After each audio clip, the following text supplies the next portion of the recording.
प्रिय दर्शक बंधुओं, क्या आप जानते हैं कि वर्ष की वह अमावस्या जिसे शास्त्रों में अत्यंत पुण्यदायी माना गया है, वही पौष अमावस्या है, जिस दिन श्रद्धा से किया गया स्नान, दान और पितृ तर्पण मनुष्य के अनेक जन्मों के कर्मों का भार हल्का कर देता है। कहा जाता है कि पौष अमावस्या के दिन जो व्यक्ति सच्चे मन से पितरों का स्मरण करता है, उसके जीवन से दरिद्रता, बाधाएं और पितृदोष स्वयं ही दूर हो जाते हैं।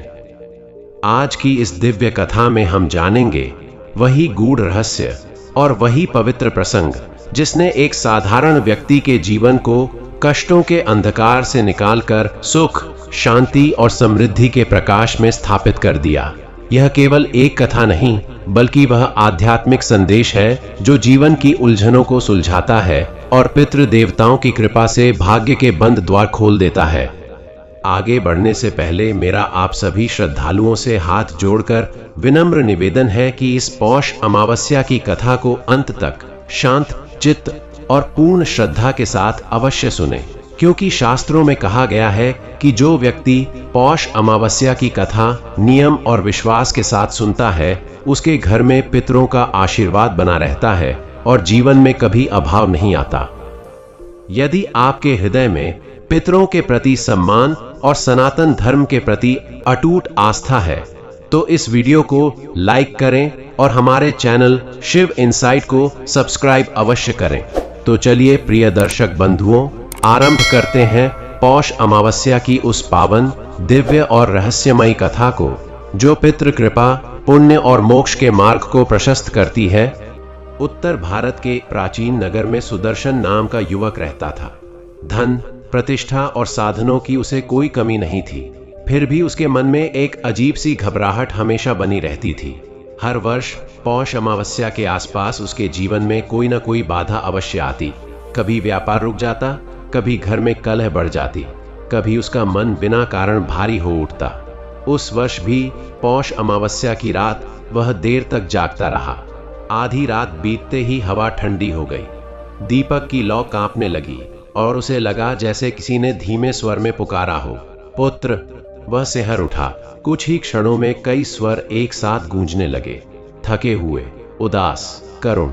उसकी आंखों के सामने उसके माता पिता की छवि उभरी, दुबले, मौन और पीड़ा से भरे हुए, और उनके पीछे अनगिनत अजनबी चेहरे खड़े थे। उसके पिता ने भारी स्वर में कहा कि हमने तुम्हें बहुत पुकारा, पर तुमने हमारी सुध नहीं ली। और मां ने शांत स्वर में कहा कि हम भूखे नहीं हैं, हम भुला दिए गए हैं। सुदर्शन कांपते हुए पूछ बैठा कि उसका अपराध क्या है। तभी एक गंभीर स्वर गूंजा कि पौष अमावस्या केवल एक तिथि नहीं, बल्कि स्मरण की अंतिम पुकार है। अचानक दीपक बुझ गया, अंधेरा छा गया और अंतिम चेतावनी गूंजी कि यदि अगली पौष अमावस्या भी यूं ही बीत गई, तो केवल उसका नहीं, उसकी आने वाली संतानों का मार्ग भी अंधेरे में चला जाएगा। सुदर्शन की चीख के साथ उसकी नींद खुल गई, लेकिन उसके तकिए पर आंसू गिरे थे और उसके हृदय में एक अनजाना भय बस चुका था। सुदर्शन देर तक जागता रहा। आंखें खुली थीं, पर मन जैसे किसी और ही लोक में भटक रहा था। कमरे की दीवारें वही थीं, छत वही थी, पर वातावरण बदल चुका था। उसे बार बार वही स्वर याद आ रहे थे, हम भूखे नहीं हैं, हम भुला दिए गए हैं। यह वाक्य उसके हृदय में तीर की तरह चुभ रहा था। वह उठकर बैठ गया। माथे पर पसीना था। वर्षों से जिन परेशानियों को वह भाग्य, ग्रह दशा या परिस्थितियों का खेल मानता आया था, आज पहली बार उसे लगा कि उन सब के पीछे कोई गहरी, अदृश्य वजह छिपी है। वह सोचने लगा, क्या सचमुच उसने कभी अपने पितरों को याद किया है? बचपन में दादा दादी के साथ बैठकर जो श्राद्ध, तर्पण और अमावस्या की बातें सुनी थीं, वे सब कब पीछे छूट गईं? उसे स्वयं याद नहीं। पढ़ाई, नौकरी, व्यापार और आधुनिक जीवन की दौड़ में उसने सब कुछ पा लिया, पर कहीं न कहीं कुछ खो भी दिया था। सुबह होने तक वह सो नहीं पाया। जैसे ही सूर्य की पहली किरण खिड़की से भीतर आई, उसने निर्णय कर लिया कि आज वह इस भय से भागेगा नहीं, बल्कि उसका सामना करेगा। प्रातःकाल वह नगर के बाहर स्थित पुराने शिवालय की ओर चल पड़ा। यह वही मंदिर था जहां उसके पिता उसे बचपन में लेकर जाया करते थे। रास्ता वही था, लेकिन आज कदम भारी थे।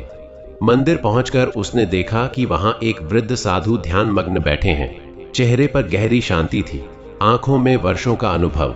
सुदर्शन अनायास ही उनके चरणों में बैठ गया और बिना कुछ छिपाए रात का पूरा अनुभव उन्हें सुना दिया। साधु ने आंखें खोली और गहरी दृष्टि से उसकी ओर देखा, मानो उसकी आत्मा पढ़ रहे हों। वे बोले कि जो तुमने देखा वह केवल स्वप्न नहीं था, वह स्मृति की पुकार थी। जब पितरों का स्मरण नहीं होता तो वे संकेतों के माध्यम से चेताते हैं। पौष अमावस्या का समय विशेष होता है क्योंकि इस काल में पितरों और संतानों के बीच का संबंध सबसे अधिक सक्रिय होता है। साधु ने बताया कि पितृ ऋण कोई डराने वाली बात नहीं, बल्कि एक अवसर है सुधार का, जुड़ाव का और आशीर्वाद प्राप्त करने का। सुदर्शन ने विनती की कि वह क्या करे। साधु ने कहा कि केवल कर्म कांड नहीं, भावना सबसे महत्वपूर्ण है। तर्पण जल से होता है पर स्वीकार हृदय से। उन्होंने उसे बताया कि आने वाली पौष अमावस्या तक वह प्रतिदिन अपने माता पिता और पूर्वजों का स्मरण करे, उनके प्रति कृतज्ञता व्यक्त करे और अमावस्या के दिन विधि पूर्वक स्नान, तर्पण, दान और ब्राह्मण भोजन करे। साधु ने यह भी कहा कि उस दिन कथा सुनना और सुनाना विशेष फलदायी होता है क्योंकि कथा मन को जोड़ती है और स्मृति को जागृत करती है। सुदर्शन के भीतर एक अजीब सी शांति उतरने लगी, मानो किसी ने उसके मन का बोझ हल्का कर दिया हो। दिन बीतने लगे। सुदर्शन ने पहली बार अपने व्यस्त जीवन में ठहराव लाया। वह हर सुबह माता पिता की तस्वीर के सामने दीपक जलाता, 2 पल आंख बंद कर उन्हें याद करता।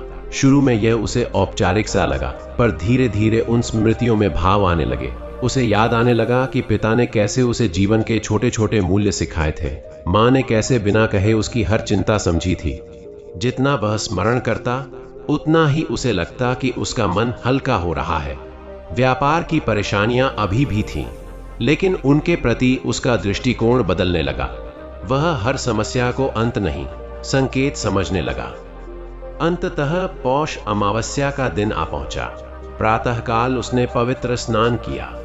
ठंड तीखी थी, पर जल में उतरते ही उसे भीतर एक अजीब सी गर्माहट महसूस हुई। नदी के तट पर उसने कुश बिछाई, काले तिल, जल और श्रद्धा के साथ अपने पितरों का तर्पण किया। पहली बार उसने मंत्रों को केवल उच्चारित नहीं किया, बल्कि उनके अर्थ को महसूस किया। जल की हर धारा के साथ मानो उसका अपराध बोध भी बहता जा रहा था। तर्पण के बाद उसने गरीबों को भोजन कराया, वस्त्र और तिल का दान किया। जब उसने एक वृद्ध ब्राह्मण को भोजन कराते समय उनके चरण छुए तो उसकी आंखें नम हो गईं। उसे लगा जैसे वह अपने ही पिता को भोजन करा रहा हो। शाम को घर लौटकर उसने दीपक जलाया और मौन में बैठ गया। उसी मौन में उसे एक गहरी अनुभूति हुई, जैसे कोई अदृश्य हाथ उसके सिर पर रखा हो। मन में भय नहीं था, केवल शांति थी। उसी रात उसे फिर स्वप्न आया, लेकिन इस बार दृश्य अलग था। उसके माता पिता प्रसन्न थे, उनके चेहरे पर संतोष था। पिता ने कहा कि स्मरण ही सबसे बड़ा तर्पण है, और माँ ने आशीर्वाद दिया कि जिस घर में पूर्वजों को याद रखा जाता है वहां संकट टिक नहीं पाते। सुदर्शन की आंख खुली तो चेहरे पर आंसू थे, पर वे भय के नहीं, कृतज्ञता के आंसू थे। उस दिन के बाद उसके जीवन में चमत्कारिक परिवर्तन नहीं हुआ, पर स्थायी परिवर्तन अवश्य हुआ। समस्याएं धीरे धीरे सुलझने लगीं, व्यापार में स्थिरता आई, घर का वातावरण शांत हुआ। सबसे बड़ा परिवर्तन यह था कि अब हर अमावस्या उसे डराती नहीं थी, बल्कि जोड़ती थी अपने मूल से, अपनी जड़ों से। उसने निश्चय किया कि वह आने वाली पीढ़ी को यह भूल नहीं करने देगा। वह अपने बच्चों को पितरों का महत्व बताएगा, केवल कथा के रूप में नहीं, बल्कि आचरण के रूप में। समय के साथ सुदर्शन समझ गया कि पितृ ऋण कोई बोझ नहीं, बल्कि संबंध है। ऐसा संबंध जो मृत्यु के बाद भी समाप्त नहीं होता। जब हम अपने पूर्वजों को याद करते हैं तो हम अपने अस्तित्व को स्वीकार करते हैं। पौष अमावस्या उसके लिए अब केवल एक तिथि नहीं रही, वह एक सेतु बन गई, भूत और भविष्य के बीच। और यही सेतु जीवन को संतुलन देता है। जो इस सेतु को समझ लेता है उसके लिए अंधकार भी मार्ग बन जाता है, और जो इसे भूल जाता है उसके लिए प्रकाश भी दिशा खो देता है। समय अपनी गति से आगे बढ़ता रहा। लेकिन सुदर्शन के भीतर कुछ ठहर सा गया था। अब वह हर काम पहले की तरह भागदौड़ में नहीं करता था। किसी निर्णय से पहले वह कंट्रोल्ड होकर सोचता, मानो अपने भीतर बैठे किसी अदृश्य मार्गदर्शक से अनुमति ले रहा हो। कभी कभी उसे लगता जैसे उसके पिता उसके कंधे पर हाथ रखकर कह रहे हों, संयम रखो, और माँ की ममता भरी आवाज मन को ढाढ़स देती, सब ठीक हो जाएगा। यह सब उसकी कल्पना हो या अनुभूति, वह तय नहीं कर पाता था, लेकिन इतना अवश्य जानता था कि अब वह अकेला नहीं है। पौष अमावस्या के बाद आने वाली हर अमावस्या पर वह नियम से तर्पण करता, दीप जलाता और कुछ क्षण मौन में बैठकर अपने पितरों को याद करता। धीरे धीरे उसके घर का वातावरण भी बदलने लगा। जहां पहले बात बात पर तनाव होता था, वहां अब संवाद होने लगा। उसकी पत्नी ने भी यह परिवर्तन महसूस किया, लेकिन उसने प्रश्न नहीं किया। वह समझ गई थी कि यह बदलाव बाहर से नहीं, भीतर से आया है। एक दिन सुदर्शन अपने पुराने कागजात देख रहा था, तभी उसे अपने दादा की एक पुरानी डायरी मिली। पीले पड़े पन्नों में जीवन के अनुभव लिखे थे, संघर्ष, आस्था और परिवार के प्रति जिम्मेदारी। एक पन्ने पर लिखा था कि जो अपने पूर्वजों को भूल जाता है वह अपनी जड़ों से कट जाता है, और जो जड़ों से कटता है वह तेज आंधी में सबसे पहले गिरता है। यह पढ़ते ही सुदर्शन की आंखें भर आईं। उसे लगा जैसे दादा वर्षों पहले ही उसे चेतावनी दे गए थे, लेकिन वह सुन नहीं पाया। उसी क्षण उसने तय किया कि वह केवल कर्मकांड तक सीमित नहीं रहेगा, बल्कि पितृ स्मरण को जीवन का स्वभाव बनाएगा। कुछ ही समय बाद नगर में एक बड़ा संकट आया। व्यापारियों को भारी नुकसान होने लगा, बाजार ठप पड़ गया। पहले जहां से स्थिति में सुदर्शन घबरा जाता था, इस बार वह शांत रहा। उसने धैर्य से हालात को समझा और सही निर्णय लिए। आश्चर्यजनक रूप से उसका व्यापार दूसरों की अपेक्षा जल्दी संभल गया। लोग उससे पूछने लगे कि वह इतना स्थिर कैसे रहता है। वह मुस्कुराकर कहता कि जब पीछे खड़े हाथ मजबूत हों तो आगे का रास्ता डरावना नहीं लगता। धीरे धीरे उसके शब्दों में लोगों को सच्चाई दिखने लगी। एक दिन किसी ने उससे कहा कि वह पौष अमावस्या की कथा सबको सुनाए, क्योंकि उसकी बातों में अनुभव और भाव दोनों हैं। शुरू में वह हिचकिचाया, लेकिन फिर उसने सोचा कि यदि उसकी कथा से किसी और के पितरों को शांति मिल सकती है तो यह भी एक सेवा है। पहली बार जब उसने कथा सुनाई तो उसकी आवाज थोड़ी कांप रही थी, लेकिन जैसे जैसे वह बोलता गया उसके भीतर एक प्रवाह आने लगा। लोग ध्यान से सुन रहे थे, कुछ की आंखों में आंसू थे। कथा समाप्त होने के बाद एक वृद्ध व्यक्ति उसके पास आया और बोला कि वर्षों बाद उसे अपने पिता की याद आई और मन हल्का हो गया। उस क्षण सुदर्शन समझ गया कि पितृभक्ति केवल व्यक्तिगत साधना नहीं, बल्कि सामूहिक कल्याण का मार्ग भी है। अब पौष अमावस्या सुदर्शन के लिए केवल एक दिन नहीं, बल्कि पूरे वर्ष का आधार बन गई थी। वह बच्चों को साथ बैठाकर अपने माता पिता और दादा दादी की बातें सुनाता।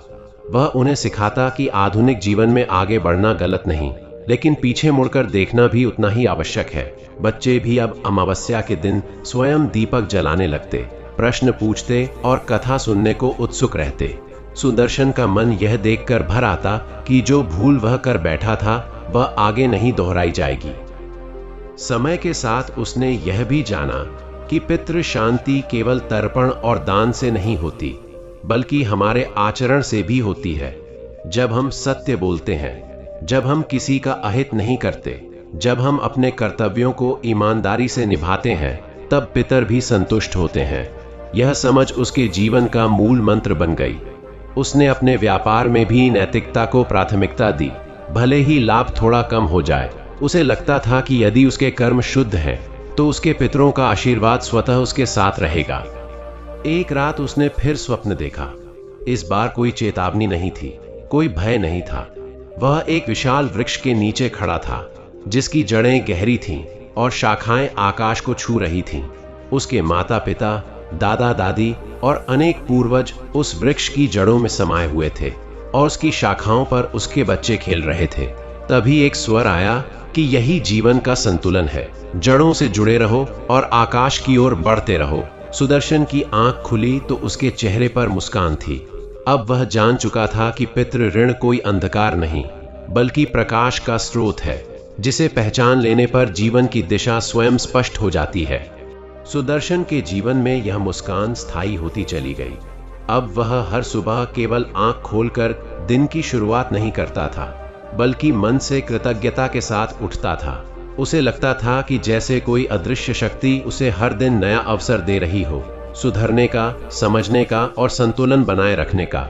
वह यह भी समझ चुका था कि पितृ कृपा कोई चमत्कार की तरह अचानक प्रकट नहीं होती, बल्कि धीरे धीरे जीवन के ताने बाने में घुल जाती है। उसके व्यवहार में आई शांति को उसके मित्रों ने भी महसूस किया। जो लोग पहले उसकी सफलता से ईर्ष्या करते थे, अब उसके पास सलाह लेने आने लगे। वह किसी को उपदेश नहीं देता था, बस अपने अनुभव साझा करता था। वह कहता कि जब मन भीतर से स्थिर हो जाता है तो बाहर की परिस्थितियां उतनी डरावनी नहीं लगती। एक दिन उसके जीवन में एक ऐसा मोड़ आया जिसने उसकी आस्था को और गहरा कर दिया। नगर के एक पुराने परिवार में वर्षों से संतान न होने का दुख था। उन्होंने कई उपाय किए, पर निराशा ही हाथ लगी। किसी ने उन्हें सुदर्शन के बारे में बताया। वे उसके पास आए और अपनी व्यथा कही। सुदर्शन ने स्वयं को कोई ज्ञानी या साधु नहीं बताया, लेकिन उसने उनसे इतना ही कहा कि वे अपने पूर्वजों को स्मरण करें, उनके लिए श्रद्धा से तर्पण करें और अपने आचरण में शुद्धता लाएं। उसने उन्हें अपनी कथा सुनाई। कुछ महीनों बाद वही दंपति खुशी खुशी उसके घर आए और बताया कि उनके जीवन में आशा की किरण जगी है। सुदर्शन ने यह सुनकर सिर झुका लिया। उसे लगा कि यह उसका नहीं, उसके पितरों का कार्य है। समय बीतता गया और सुदर्शन का घर अब केवल एक परिवार का घर नहीं रहा, बल्कि एक ऐसा स्थान बन गया जहां लोग शांति पाने आते थे। अमावस्या के दिन उसके यहाँ दीपक जलते, कथा होती और मौन के क्षणों में लोग अपने अपने पितरों को याद करते। वह देखता कि कैसे कठोर दिखने वाले लोग भी स्मरण के समय भावुक हो जाते हैं। उसे तब यह एहसास होता कि हर मनुष्य के भीतर कहीं न कहीं एक अधूरी स्मृति होती है, जिसे केवल स्वीकार की आवश्यकता होती है। सुदर्शन ने यह भी समझा कि पितृ भक्ति डर से नहीं, प्रेम से होनी चाहिए। उसके बच्चे अब बड़े हो रहे थे। वे प्रश्न पूछते, मृत्यु क्या है, पितर कहाँ रहते हैं और हमें उन्हें क्यों याद करना चाहिए। सुदर्शन उन्हें सरल शब्दों में समझाता कि मृत्यु अंत नहीं, बल्कि एक परिवर्तन है और पितर हमारी जड़ों की तरह होते हैं, जो दिखते नहीं लेकिन हमें थामे रखते हैं। बच्चे यह सुनकर गंभीर हो जाते और फिर अपने खेल में लौट जाते, लेकिन उन बातों के बीज उनके मन में पड़ चुके थे। सुदर्शन को विश्वास था कि समय आने पर वे बीज स्वयं अंकुरित होंगे। एक वर्ष जब पौष अमावस्या आई, उस दिन मौसम असामान्य रूप से शांत था। न अधिक ठंड, न तेज हवा। सुदर्शन ने नदी किनारे बैठकर तर्पण किया। जल की सतह पर पड़ती सूर्य की हल्की किरणें उसे किसी आशीर्वाद की तरह लगी। उस क्षण उसे अपने जीवन का पूरा क्रम याद आया। भय, चेतावनी, समझ और अब यह शांति। उसे लगा जैसे उसने एक लंबी यात्रा पूरी कर ली हो, लेकिन साथ ही यह भी समझ गया कि यह यात्रा कभी समाप्त नहीं होती, बस उसका स्वरूप बदलता रहता है। उस रात उसने कोई स्वप्न नहीं देखा, लेकिन नींद गहरी थी। सुबह उठते ही मन में एक स्पष्टता थी। उसने निश्चय किया कि वह अपने जीवन का एक हिस्सा समाज के लिए समर्पित करेगा, ऐसा कार्य जो लोगों को उनकी जड़ों से जोड़ सके। उसने छोटे स्तर पर ही सही, लेकिन कथा सत्र और स्मरण सभाएं शुरू की। कोई बड़ा मंच नहीं था, कोई प्रचार नहीं था, फिर भी लोग आने लगे। वे आते, सुनते और चुपचाप चले जाते, लेकिन उनके चेहरों पर हल्कापन दिखाई देता। यही सुदर्शन के लिए सबसे बड़ा पुरस्कार था।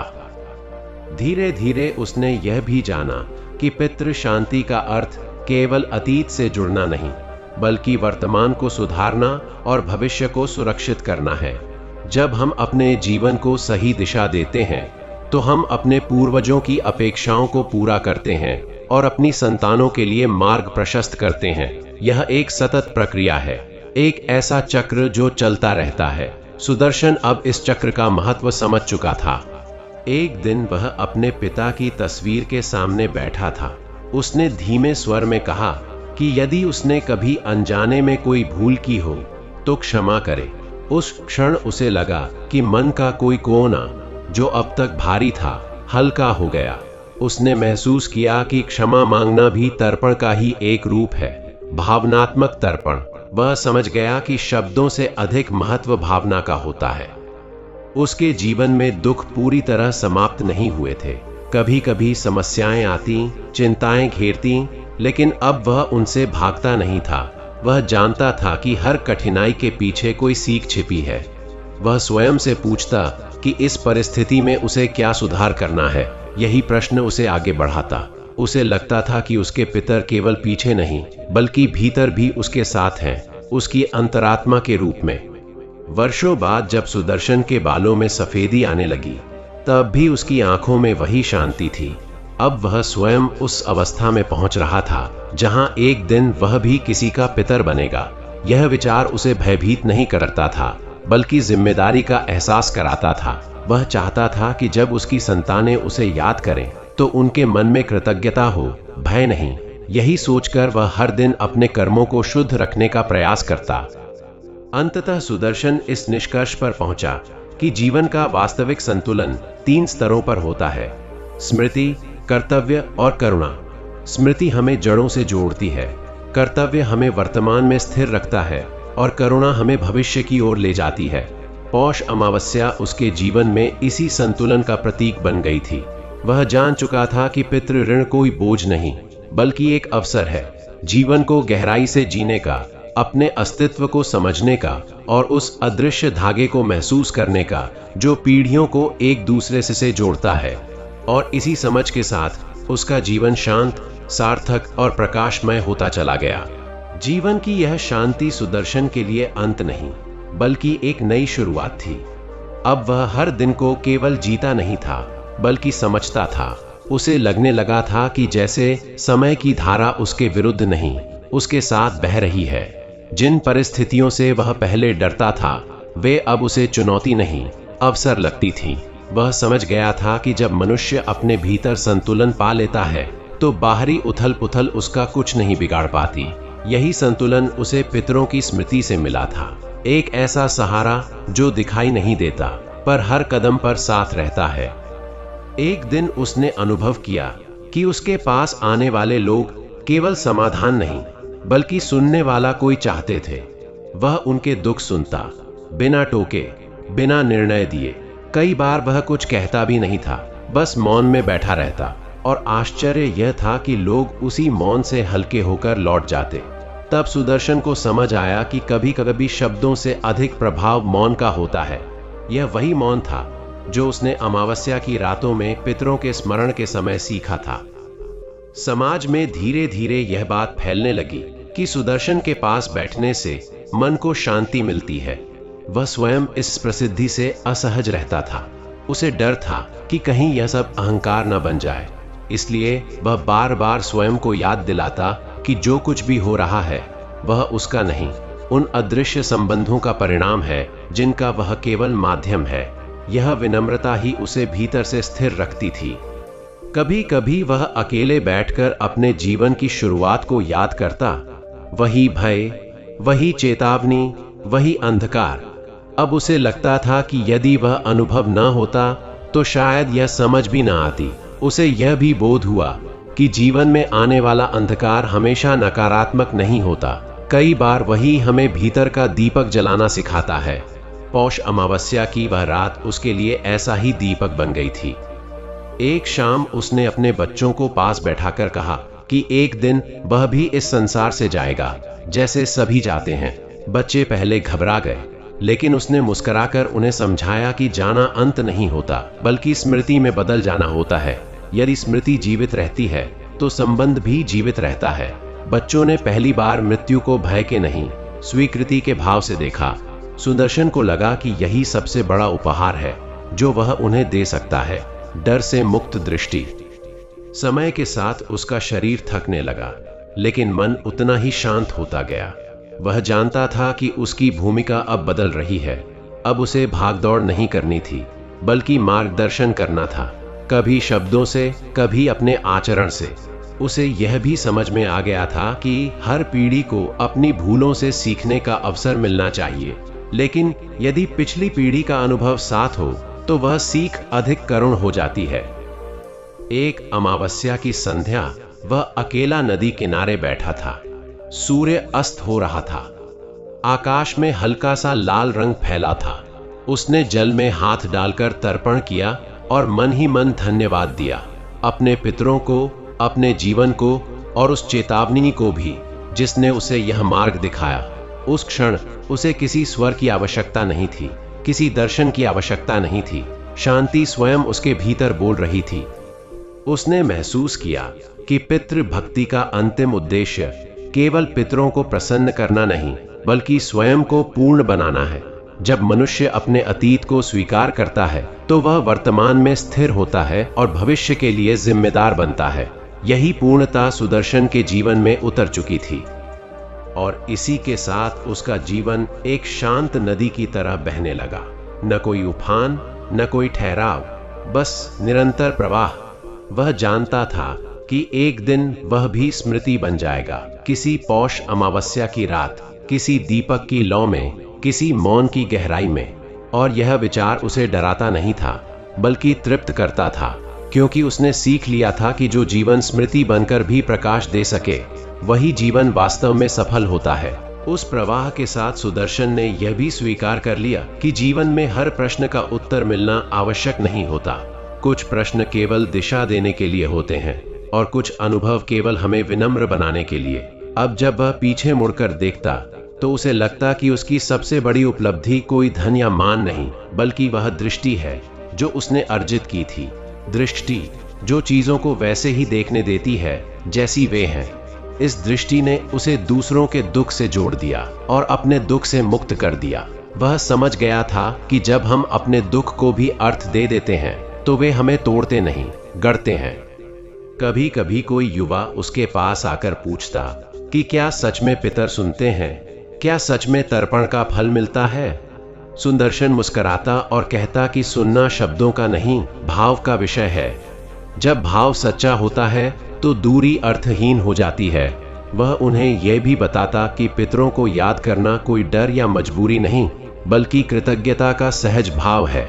जैसे हम अपने माता पिता के जीवित रहते हुए उनका धन्यवाद करते हैं, वैसे ही उनके न रहने पर भी स्मरण के माध्यम से धन्यवाद किया जा सकता है। उसके जीवन में कुछ ऐसे दिन भी आए जब वह भीतर से टूटता हुआ महसूस करता था।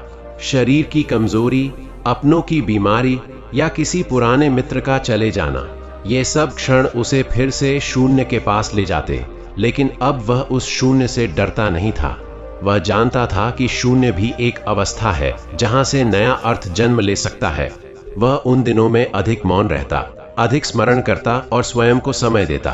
उसे लगता कि यही स्वयं के प्रति करुणा है। एक दिन उसने अनुभव किया कि उसके बच्चों में भी वही स्थिरता उतर रही है जो कभी उसके भीतर आई थी। वे जीवन की दौड़ में भाग तो रहे थे, लेकिन अंधे होकर नहीं। वे निर्णय लेते समय रुकते, सोचते और फिर आगे बढ़ते। सुदर्शन के मन में एक गहरी संतुष्टि जगी।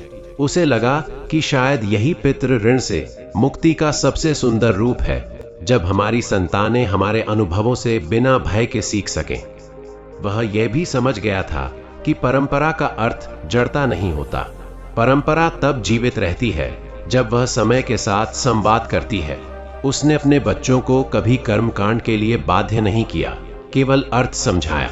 उसने उन्हें बताया कि दीपक जलाना केवल एक क्रिया नहीं, बल्कि भीतर के अंधकार को पहचानने का संकेत है। तर्पण केवल जल अर्पित करना नहीं, बल्कि स्मृति को सम्मान देना है। जब यह अर्थ समझ में आ जाए तो क्रियाएं स्वयं अर्थपूर्ण हो जाती हैं। एक शांत रात, जब आकाश में तारे स्पष्ट दिख रहे थे, सुदर्शन ने लंबी सांस ली। उसे लगा कि वह अपने जीवन की संध्या में खड़ा है, न पूरी तरह दिन में, न पूरी तरह रात में, और यह संध्या उसे सुंदर लगी। उसने मन ही मन उन सभी को धन्यवाद दिया जिन्होंने उसके जीवन में भूमिका निभाई थी, चाहे वे सुख के क्षण हों या पीड़ा के, क्योंकि अब वह जान चुका था कि हर अनुभव किसी न किसी रूप में उसे इसी बिंदु तक लाने के लिए था। अंततः उसने यह स्वीकार किया कि जीवन की सबसे बड़ी साधना उपस्थित रहना है, पूरे मन से, पूरे भाव से। जब हम उपस्थित रहते हैं तो स्मृति बोझ नहीं बनती, बल्कि आधार बन जाती है। पितरों की स्मृति उसके लिए अब कोई विशेष दिन या तिथि नहीं रही थी, बल्कि हर दिन का एक मौन हिस्सा बन चुकी थी। और इसी मौन में उसे वह उत्तर मिला जिसे वह कभी शब्दों में खोजता फिरता था, कि जीवन का उद्देश्य केवल आगे बढ़ना नहीं बल्कि जुड़ा रहना भी है। इस जुड़ाव के साथ सुदर्शन का जीवन धीरे धीरे अपने पूर्ण चक्र की ओर बढ़ता गया, न किसी भय के साथ, न किसी अधूरेपन के साथ। वह जानता था कि जब उसका समय आएगा तो वह भी उसी शांति में विलीन हो जाएगा जिससे उसने जीना सीखा था। और शायद किसी पौष अमावस्या की रात किसी और के जीवन में उसकी स्मृति भी एक दीपक बनकर जलेगी, चुपचाप, बिना शोर के, पर पूरी रोशनी के साथ। उस विचार के साथ सुदर्शन के भीतर एक गहरी तृप्ति उतर आई थी। अब उसे भविष्य की चिंता नहीं सताती थी, क्योंकि उसने समझ लिया था कि भविष्य का स्वरूप वर्तमान के भाव से बनता है। वह अपने हर दिन को ऐसे जीता जैसे वह स्वयं एक स्मृति गढ़ रहा हो, ऐसी स्मृति जो किसी पर बोझ न बने बल्कि सहारा दे। वह बोलता कम था, पर जो बोलता उसमें ठहराव होता। उसके शब्दों में कोई उपदेश नहीं, केवल अनुभव की सादगी होती थी। और शायद यही कारण था कि लोग उसकी बातों को बिना विरोध के स्वीकार कर लेते थे। समय के साथ उसने यह भी देखा कि जिन लोगों ने पितृ स्मरण को केवल डर या मजबूरी समझा था, वे अब उसमें एक तरह की आत्मीयता खोजने लगे थे। कोई अपने पिता की आदतों को याद कर मुस्कुराता, कोई अपनी माँ की सीख को जीवन में उतारने की कोशिश करता। सुदर्शन को लगता कि यही सबसे बड़ा परिवर्तन है, जब स्मरण आंसू नहीं, मुस्कान ले आए। वह जानता था कि पितृ ऋण का वास्तविक अर्थ यही है कि हम अपने आचरण से अपने पूर्वजों की अच्छाइयों को आगे बढ़ाएं। एक दिन वह अपने पुराने घर की देहरी पर बैठा था, वही देहरी जहां उसने बचपन में खेला था, जहां उसके पिता अक्सर शाम को बैठकर दिन भर की थकान उतारते थे। उसने अपनी हथेली उस ठंडी जमीन पर रखी और आंखें बंद कर ली। उसे लगा जैसे समय की परतें हट रही हों और अतीत वर्तमान में घुल रहा हो। उस क्षण उसे कोई दृश्य नहीं दिखा, कोई स्वर नहीं सुनाई दिया, फिर भी वह भर गया। उसे समझ आया कि कभी कभी उपस्थिति का अनुभव दृश्य या शब्द का मोहताज नहीं होता। उसके भीतर यह भाव और गहरा होता गया कि मनुष्य केवल अपने कर्मों से नहीं बल्कि अपने स्मरण से भी संसार को प्रभावित करता है। यदि स्मरण में कटुता हो तो वह आने वाली पीढ़ियों में भी उतरती है, और यदि स्मरण में करुणा हो तो वही करुणा आगे बढ़ती है। इस बोध ने उसे और अधिक सजग बना दिया। वह अपने क्रोध, अपने अहंकार और अपनी अधीरता को पहचानने लगा, क्योंकि अब वह जानता था कि ये सब केवल उसके नहीं, भविष्य की स्मृतियों के भी बीज हैं। एक शांत दोपहर उसने अपने पोते को गोद में बैठाया। बच्चे ने अचानक पूछा कि दादाजी, क्या आप हमेशा रहोगे? सुदर्शन मुस्कुराया, बच्चे के सिर पर हाथ फेरा और बोला कि शरीर नहीं रहता, पर प्रेम रहता है। बच्चे ने शायद शब्दों का अर्थ पूरी तरह न समझा हो, लेकिन उसके चेहरे पर एक अजीब सी शांति उतर आई। उस क्षण सुदर्शन को लगा कि उसने अपने जीवन का सबसे सच्चा उत्तर दे दिया है। अब पौष अमावस्या उसके लिए किसी भय या चेतावनी का दिन नहीं रही थी। वह उस दिन को कृतज्ञता के उत्सव की तरह देखता था। एक ऐसा दिन जब अतीत, वर्तमान और भविष्य एक ही भाव में जुड़ जाते हैं। वह जानता था कि जो जोड़ बन गया है वह टूटता नहीं, केवल रूप बदलता है, और यही रूपांतरण जीवन का स्वभाव है। धीरे धीरे उसके कदमों की गति कम होती गई, पर दृष्टि और स्पष्ट होती गई। वह अब जीवन को किसी लक्ष्य की तरह नहीं, एक संवाद की तरह देखता था, अपने भीतर, अपने आसपास और उन अदृश्य संबंधों के साथ जो दिखते नहीं पर होते अवश्य हैं। उसे लगा कि उसने अंततः उस मौन को समझ लिया है जो हर कथा के पीछे छिपा होता है। और इसी समझ के साथ सुदर्शन शांत भाव से जीता रहा, न किसी विशेष उपलब्धि की घोषणा, न किसी विदाई की तैयारी। जैसे नदी बहती है और समुद्र की ओर बढ़ते बढ़ते स्वयं समुद्र हो जाती है, वैसे ही उसका जीवन भी धीरे धीरे उसी व्यापक शांति में समाहित होने लगा। वह जानता था कि जब उसका नाम केवल स्मरण बन जाएगा, तब भी यदि वह किसी के मन में संतुलन, करुणा या कृतज्ञता जगा सके, तो उसका होना सार्थक होगा। और इसी भाव के साथ उसका अस्तित्व पूर्णता की ओर बढ़ता गया, बिना शोर के, बिना आग्रह के, बस एक शांत प्रकाश की तरह बस चुकी है। एक शाम वह अपने आंगन में बैठा दीपक जला रहा था। हवा हल्की थी, लौ थरथरा रही थी, पर बुझ नहीं रही थी। उसने उस दीपक को देर तक देखा और उसे लगा कि यह दीपक ही उसका जीवन है, हवा से प्रभावित पर संकल्प से स्थिर। उसी क्षण उसे अपने पितरों की उपस्थिति का अनुभव हुआ, किसी रूप में नहीं, किसी संकेत में नहीं, बल्कि उसी स्थिरता में जो उसे भीतर से थामे हुए थी। अब वह मृत्यु के विचार से भी भागता नहीं था। वह जानता था कि जैसे हर दिन का अंत रात में होता है और रात के बाद फिर सुबह आती है, वैसे ही जीवन भी एक लय में चलता है। मृत्यु उस लय का विराम है, अंत नहीं। यह समझ उसे उदास नहीं करती थी, बल्कि और अधिक सजग बनाती थी। वह चाहता था कि जब भी वह इस संसार से विदा हो तो उसके पीछे भय नहीं, बल्कि भरोसे की अनुभूति रह जाए। उसके लिए पौष अमावस्या अब केवल एक तिथि नहीं रही थी, बल्कि एक भाव बन चुकी थी। वह भाव जिसमें मनुष्य अपने अतीत को सम्मान देता है, वर्तमान को संवारता है और भविष्य के प्रति उत्तरदायी बनता है। उसे लगता था कि यदि यह भाव जीवन में उतर जाए तो किसी विशेष दिन की भी आवश्यकता नहीं रह जाती, क्योंकि तब हर दिन स्मरण का दिन बन जाता है। और इसी निरंतर स्मरण के साथ सुदर्शन आगे बढ़ता रहा। न कोई घोषणा, न कोई अपेक्षा, वह बस अपने कर्म, अपने भाव और अपनी शांति के साथ बहता रहा। जैसे कोई पुराना वृक्ष चुपचाप छाया देता है, बिना यह पूछे कि कौन उसके नीचे बैठा है। वह जान चुका था कि जीवन की सबसे बड़ी सिद्धि दिखना नहीं, बल्कि उपयोगी होना है। और इस उपयोगिता में ही उसने अपने अस्तित्व की पूर्णता को महसूस किया। एक ऐसी पूर्णता जो शब्दों में नहीं, केवल अनुभव में उतरती है। समय उसी शांत लय में आगे बढ़ता रहा और सुदर्शन भी उसी के साथ बहता रहा, जैसे उसने जीवन से कोई अलग शर्त ही न रखी हो। अब वह किसी परिणाम की प्रतीक्षा नहीं करता था। उसने सीख लिया था कि जब मनुष्य परिणामों से मुक्त होकर कर्म करता है, तब कर्म स्वयं फल का रूप ले लेता है।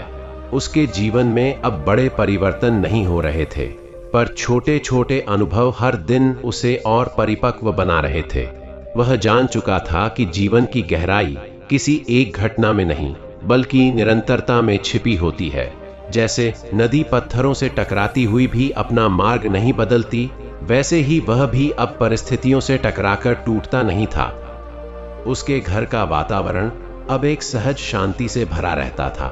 कोई विशेष नियम नहीं थे, कोई कठोर अनुशासन नहीं, फिर भी सब कुछ अपने आप संतुलित लगता था। बच्चे अब युवा हो चुके थे। वे अपनी अपनी राह चुन रहे थे, अपनी चुनौतियों से जूझ रहे थे। सुदर्शन उन्हें रोकता नहीं था, केवल यह कहता था कि जो भी करो उसे पूरी जिम्मेदारी और ईमानदारी से करना। वह जानता था कि उपदेश से अधिक प्रभाव उदाहरण का होता है, और उसका जीवन ही अब उसका संदेश बन चुका था। जब बच्चे कठिन निर्णयों में उलझते तो वे उसके पास आते। वह समाधान नहीं देता, केवल प्रश्न पूछता, ताकि वे स्वयं अपने उत्तर खोज सकें। उसे विश्वास था कि यही स्वतंत्रता उन्हें भीतर से मजबूत बनाएगी। कभी कभी रात के समय वह छत पर बैठकर आकाश को देखता। तारों की वह शांति उसे भीतर तक छू जाती। उसे लगता कि जैसे वह अकेला नहीं है, जैसे असंख्य दृष्टियां उसी आकाश के पार से उसे देख रही हों। यह विचार उसे भयभीत नहीं करता था, बल्कि एक अपनत्व का एहसास देता था। उसे लगता था कि उसका अस्तित्व किसी एक शरीर तक सीमित नहीं, बल्कि स्मृतियों, संबंधों और कर्मों के माध्यम से फैला हुआ है। यही फैलाव जीवन को अर्थ देता है। समाज में समय के साथ बदलाव आते रहे। नई पीढ़ी तेजी से आगे बढ़ रही थी। तकनीक, विचार और जीवन शैली सब बदल रहे थे। कई लोग यह कहते कि अब पुरानी परंपराओं का कोई अर्थ नहीं रहा। सुदर्शन यह सुनकर मुस्कुराता था। वह जानता था कि परंपरा का अर्थ जड़ता नहीं, बल्कि स्मृति है। जब स्मृति जीवित रहती है तो वह नए रूप ले सकती है। उसने कभी किसी को यह नहीं कहा कि पुराने ढंग से ही सब कुछ होना चाहिए। वह बस इतना कहता कि जो भी नया अपनाओ, उसमें मानवीयता और कृतज्ञता को मत खोने देना। यही वे सूत्र हैं जो पीढ़ियों को जोड़ते हैं। एक बार नगर में एक बड़ा आयोजन हुआ जहां लोगों ने सुदर्शन से बोलने का आग्रह किया। वह मंच पर गया, लेकिन उसने कोई लंबा भाषण नहीं दिया। उसने बस अपने जीवन की एक छोटी सी बात साझा की कि उसने कभी अपने पूर्वजों को केवल तस्वीरों में देखा था, लेकिन जब उसने उन्हें अपने व्यवहार में स्थान दिया तब उसका जीवन बदल गया। उसने कहा कि यदि हम अपने अतीत को सम्मान देंगे तो भविष्य हमें स्वीकार करेगा। उसके शब्द साधारण थे, पर उनमें अनुभव की सच्चाई थी। लोगों ने तालियां बजाईं, लेकिन सुदर्शन जानता था कि असली प्रभाव तालियों में नहीं, उन मौन क्षणों में होगा जब लोग अपने भीतर झांकेंगे। समय ने उसके शरीर पर भी अपना प्रभाव दिखाना शुरू कर दिया था। चाल धीमी हो गई थी, आंखों की चमक अब अधिक शांत थी, लेकिन भीतर की स्पष्टता पहले से कहीं अधिक थी। उसे लगता था कि जैसे जैसे शरीर हल्का हो रहा है, वैसे वैसे मन का बोझ भी उतरता जा रहा है। अब उसे बहुत कुछ सिद्ध नहीं करना था। उसने जीवन को जैसा है वैसा स्वीकार कर लिया था। यही स्वीकार उसकी सबसे बड़ी साधना बन चुकी थी। एक दिन उसने अपने पुराने कागजों को फिर से देखा। वही डायरी, वही शब्द जो कभी उसके दादा ने लिखे थे। अब वे शब्द उसे नए अर्थ में समझ आने लगे। उसे महसूस हुआ कि जिन अनुभवों को समझने में एक जीवन लग जाता है, वे अनुभव अक्सर साधारण वाक्यों में छिपे होते हैं। उसने डायरी को आदर से बंद किया और मन ही मन अपने दादा को धन्यवाद दिया। वह जानता था कि यह संवाद समय की सीमाओं से परे है। पौष अमावस्या अब भी आती थी, हर वर्ष उसी शांति के साथ। सुदर्शन अब भी तर्पण करता था, दीपक जलाता था, लेकिन अब उसमें कोई आग्रह नहीं था, कोई भय नहीं था। वह यह सब प्रेम से करता था, जैसे कोई अपने बुजुर्गों को याद करता है, बिना किसी अपेक्षा के। उसके लिए यह स्मरण अब कर्तव्य नहीं, स्वभाव बन चुका था। वह जानता था कि जब कोई कार्य स्वभाव बन जाता है, तब वह सबसे शुद्ध रूप में प्रकट होता है। एक वर्ष वह अमावस्या के दिन अस्वस्थ था। शरीर ने साथ नहीं दिया। परिवार ने कहा कि वह विश्राम करे, तर्पण बाद में भी हो सकता है। वह मुस्कुराया और कहा कि स्मरण के लिए शरीर का नदी तक जाना आवश्यक नहीं, मन का पहुंचना ही पर्याप्त है। उसने आंखें बंद की और मौन में बैठ गया। उस मौन में कोई विधि नहीं थी, कोई मंत्र नहीं था, केवल कृतज्ञता थी, और वही पर्याप्त थी। समय के साथ उसने यह भी समझ लिया था कि हर व्यक्ति का मार्ग अलग होता है। जो उसे शांति देता है, वह किसी और को भ्रमित भी कर सकता है। इसलिए उसने कभी अपनी राह को दूसरों पर थोपने का प्रयास नहीं किया। वह केवल यह चाहता था कि लोग अपने भीतर प्रश्न उठाने का साहस करें, क्योंकि प्रश्न ही वह द्वार है जिनसे होकर मनुष्य जागरूकता की ओर बढ़ता है। उसके जीवन के अंतिम वर्षों में लोग उसे कम देखने लगे। वह अधिकतर अपने घर, अपने आंगन, अपने भीतर ही रहता था, लेकिन उसकी अनुपस्थिति में भी उसकी उपस्थिति बनी रहती थी। लोग कहते थे कि उसके घर के पास से गुजरते समय मन अपने आप शांत हो जाता है। सुदर्शन यह सुनकर भीतर ही भीतर मुस्कुराता था। उसे लगता था कि शायद यही वह छाया है जो वह अनजाने में छोड़ रहा है। एक रात जब आकाश साफ था और हवा स्थिर, वह अपने कमरे में लेटा हुआ था। कोई पीड़ा नहीं थी, कोई बेचैनी नहीं थी। उसने अपने जीवन को एक बार फिर भीतर से देखा। भय से शुरू होकर समझ तक, अंधकार से होकर प्रकाश तक, उसे किसी अधूरेपन का एहसास नहीं हुआ। उसने मन ही मन अपने पितरों को प्रणाम किया, अपने बच्चों को आशीर्वाद दिया और जीवन को धन्यवाद कहा। उसके लिए यह विदाई नहीं थी, बल्कि एक विश्राम था। अगली सुबह घर में एक शांत सन्नाटा था। कोई शोर नहीं, कोई हड़बड़ी नहीं। सुदर्शन का चेहरा शांत था, मानो वह किसी गहरी नींद में हो। परिवार ने उसे देखा तो आंखें भर आईं, लेकिन साथ ही एक अजीब सी स्थिरता भी थी। उन्हें लगा कि उसने जैसा जिया वैसा ही वह विदा हुआ, शांत, संतुलित और पूर्ण। उसके जाने के बाद भी पौष अमावस्या आई, दीपक जले, तर्पण हुआ, लेकिन अब उसके साथ सुदर्शन की स्मृति भी जुड़ गई थी। बच्चे जो अब स्वयं बड़े हो चुके थे, उन्होंने देखा कि कैसे स्मरण का यह क्रम चलता रहता है। उन्होंने महसूस किया कि मृत्यु ने कुछ छीना नहीं, बल्कि एक नई जिम्मेदारी सौंप दी है, स्मृति को जीवित रखने की, मूल्यों को आगे बढ़ाने की। और इस तरह सुदर्शन स्वयं उस वृक्ष की जड़ बन गया जिसे उसने कभी स्वप्न में देखा था।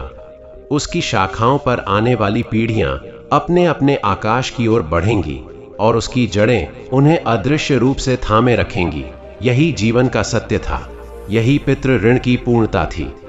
इस कथा का अंत यही नहीं होता, क्योंकि ऐसी कथाएं वास्तव में समाप्त नहीं होती।